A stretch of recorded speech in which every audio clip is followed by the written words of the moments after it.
Shania has scores of 76 and 81 on her first two algebra tests. If she wants an average of at least 80 after her third test, what score must she make on her third test? Let's define a variable for our unknown. So we'll let x equal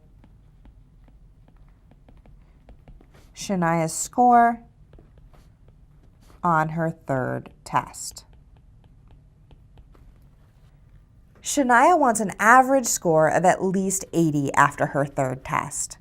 Well, her average score will be the sum of her scores, 76 plus 81 plus x, divided by the total number of tests, 3.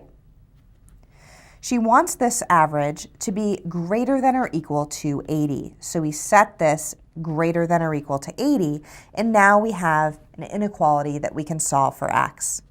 To solve, let's simplify in the numerator by combining like terms. So we add 76 plus 81 is 157.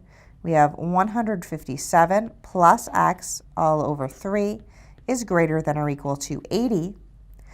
And to begin to solve for x, we'll multiply both sides of this inequality by 3. We have 157 plus x is greater than or equal to 240. And then we subtract 157 from both sides of the inequality to get that x is greater than or equal to 83.